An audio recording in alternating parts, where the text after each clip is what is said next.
গাঁওখনৰ সমাজতে অৱস্থিত ৰাইজৰ উপাসনাৰ থলী এই বৃহৎ নামঘৰটো। এই নামঘৰৰ থপনাৰ ঠিক সমীপতে বিগত 7 বছৰ ধৰি সংৰক্ষিত হৈ আছে এটা বৃহৎ হাতীখুজীয়া বাতি। এয়া লোকবিশ্বাস আৰু অলৌকিকতাৰে এক অনন্য কাহিনী। হয়, আমি ক'ব খুজিছোঁ ঐতিহাসিক দেওপুখুৰী অথবা দামপুখুৰীৰ স্মৃতি বিজড়িত এটা অলৌকিক বাতিৰ কথা।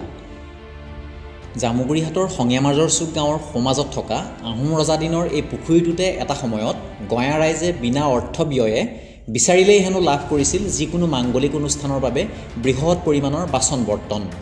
আজিৰ সময়ত আমি যাক টেণ্ট বুলি ক'ব পাৰোঁ। লোকবিশ্বাস অনুযায়ী গাঁওখন অথবা ইয়াৰ সমীপৰ কোনো লোকে গৃহত যেতিয়াই মাংগলিক কাম কৰিব লগা হয় তেতিয়াই প্ৰয়োজনীয় বাচন বৰ্তন পাবলৈ আগদিনা গধূলি পুখুৰীটোৰ পাৰত সভক্তিৰে প্ৰাৰ্থনা জনাইছিল আৰু পিছদিনা পুখুৰীৰ পাৰত এই বাচন বৰ্তন লাভ কৰিছিল।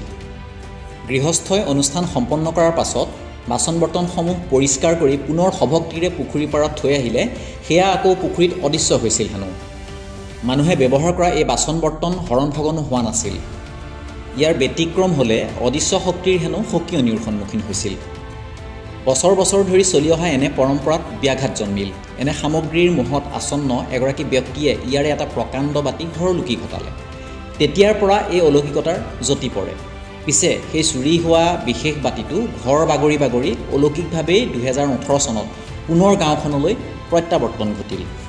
লগে লগেই গাঁওখনৰ গঞাৰ মাজত পুৰণি কথাবোৰে পুনৰ চৰ্চা লাভ কৰিছে।